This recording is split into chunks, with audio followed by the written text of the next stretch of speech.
Hi ಸ್ನೇಹಿತರೆ, ಶಾನ್ ಕನ್ನಡ ಚಾನಲ್ಗೆ ಸ್ವಾಗತ.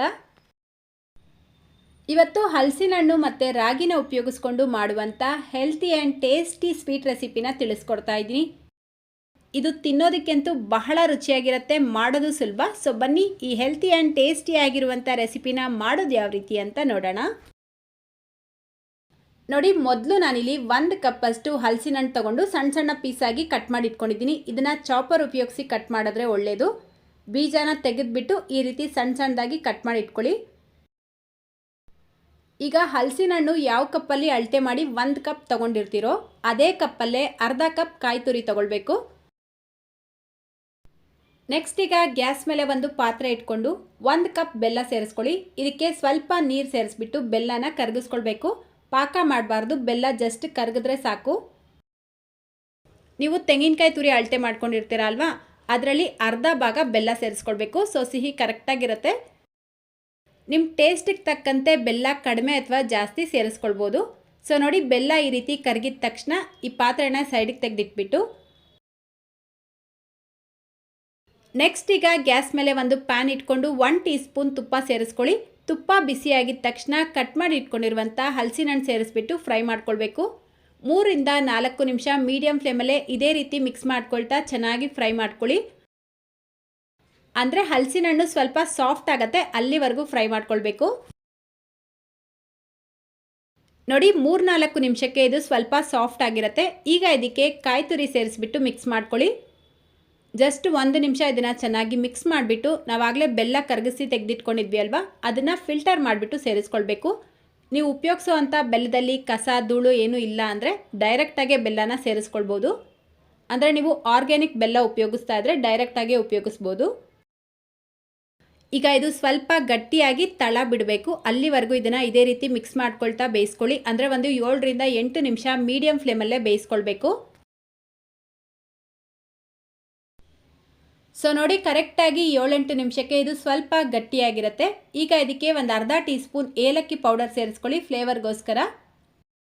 ನೋಡಿ, ಈ ಹದ ಬಂದರೆ ಕರೆಕ್ಟಾಗಿದೆ ಅಂತ ಅರ್ಥ. ಈಗ ಗ್ಯಾಸ್ ಫ್ಲೇಮ್ನ ಆಫ್ ಮಾಡಿಬಿಟ್ಟು ಇದನ್ನು ಸೈಡಿಗೆ ತೆಗೆದಿಟ್ಕೊಳ್ಳಿ. ಸ್ಟಫಿಂಗ್ ರೆಡಿಯಾಗಿದೆ. ಈಗ ಮತ್ತೆ ಗ್ಯಾಸ್ ಮೇಲೆ ಒಂದು ಪ್ಯಾನ್ ಇಟ್ಕೊಂಡು 2 ಕಪ್ ನೀರು ಸೇರಿಸ್ಕೊಳ್ಳಿ. ಇದಕ್ಕೆ 1/4 ಟೀ ಸ್ಪೂನ್ ಉಪ್ಪು, 1/4 ಟೀ ಸ್ಪೂನ್ ಸಕ್ಕರೆ, ಅರ್ಧ ಟೀ ಸ್ಪೂನ್ ತುಪ್ಪ ಸೇರಿಸ್ಬಿಟ್ಟು ಈ ನೀರನ್ನ ಕುದಿಯೋದಕ್ಕೆ ಬಿಡಬೇಕು. ನೋಡಿ, ಈ ರೀತಿ ನೀರು ಕುದಿಯೋಕ್ಕೆ ಸ್ಟಾರ್ಟ್ ಆಗಿದ ನಂತರ ಗ್ಯಾಸ್ ಫ್ಲೇಮ್ನ ಆಫ್ ಮಾಡಿಬಿಟ್ಟು ಯಾವ ಕಪ್ಪಲ್ಲಿ ನೀರು ಅಳತೆ ಮಾಡ್ಕೊಂಡಿದ್ವೋ ಅದೇ ಕಪ್ಪಲ್ಲೇ 2 ಕಪ್ ರಾಗಿ ಹಿಟ್ಟು ಸೇರಿಸ್ಬಿಟ್ಟು ಮಿಕ್ಸ್ ಮಾಡ್ಕೊಳ್ಬೇಕು.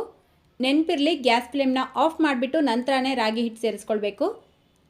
ರಾಗಿ ಹಿಟ್ಟು ಸೇರಿಸಿದ ಮೇಲೆ ಗಂಟು ಇಲ್ಲದೆ ಇರೋ ಥರ ಚೆನ್ನಾಗಿ ಮಿಕ್ಸ್ ಮಾಡ್ಕೊಳ್ಳಿ. ನೀರು ಮತ್ತು ರಾಗಿ ಹಿಟ್ಟು ಎರಡು ಈಕ್ವಲ್ ಆಗಿ ತಗೊಳ್ಳಿ. ನಾರ್ಮಲ್ ಆಗಿ ರಾಗಿ ಮುದ್ದೆ ಮಾಡೋದಕ್ಕೆ ರಾಗಿ ಹಿಟ್ಟು ಉಪಯೋಗಿಸ್ತೀರಲ್ವ, ಅದನ್ನೇ ಉಪಯೋಗಿಸಿರೋದು.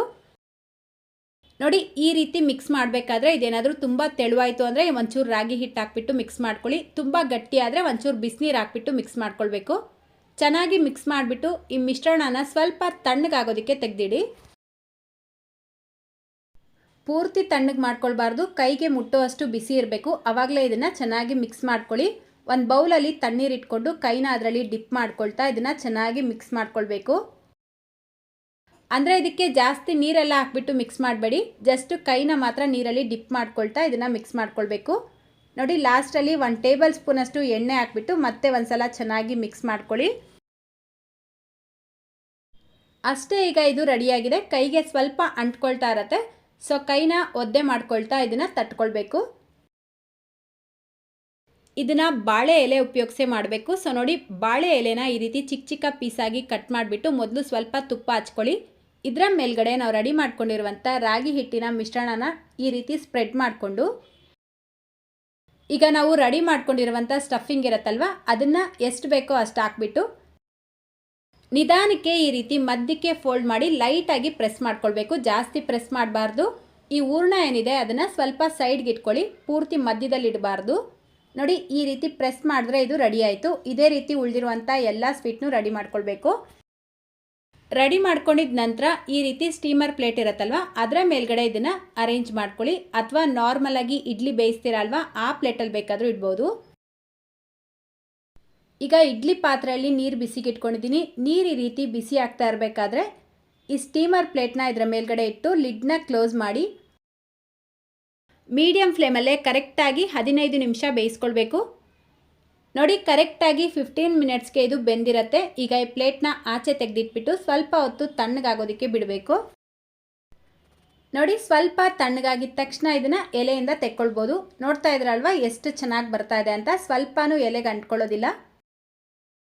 ಇದರ ಮೇಲ್ಗಡೆ ಸ್ವಲ್ಪ ತುಪ್ಪ ಹಾಕ್ಕೊಂಡು ಬಿಸಿ ಬಿಸಿಯಾಗಿ ಟೇಸ್ಟ್ ಮಾಡಿ ತುಂಬ ಚೆನ್ನಾಗಿರುತ್ತೆ. ಅಷ್ಟೇ ಹೆಲ್ತಿ ಆ್ಯಂಡ್ ಟೇಸ್ಟಿ ಆಗಿರುವಂಥ ರಾಗಿ ಕಡುಬು ರೆಡಿಯಾಗಿದೆ. ಸೊ ಈ ಹೆಲ್ತಿ ರೆಸಿಪಿನ ನೀವು ಟ್ರೈ ಮಾಡ್ತೀರಾ ಅಂತ ಅಂದ್ಕೊಂಡಿದ್ದೀನಿ. ಟ್ರೈ ಮಾಡಿದ್ಮೇಲೆ ಹೇಗೆ ಬಂತು ಅಂತ ಕಮೆಂಟ್ ಮಾಡಿ ತಿಳಿಸಿ. ವಿಡಿಯೋ ಇಷ್ಟ ಆಗಿದ್ರೆ ಪ್ಲೀಸ್ ಒಂದು ಲೈಕ್ ಶೇರ್ ಮಾಡೋದನ್ನು ಮರಿಬೇಡಿ. ಚಾನಲ್ಗೆ ಹೊಸದಾಗಿ ವಿಸಿಟ್ ಮಾಡಿದರೆ ಸಬ್ಸ್ಕ್ರೈಬ್ ಮಾಡಿಕೊಂಡು ಬೆಲ್ಲೈಕನ್ನ ಕ್ಲಿಕ್ ಮಾಡಿ ಆಲ್ ಅನ್ನೋ ಆಪ್ಷನ್ನ ಕ್ಲಿಕ್ ಮಾಡ್ಕೊಳ್ಳಿ ಅಂತ ಹೇಳ್ತಾ ಇದೇ ರೀತಿ ಮತ್ತೊಂದು ರೆಸಿಪಿಯೊಂದಿಗೆ ಸಿಗೋಣ. Thank you.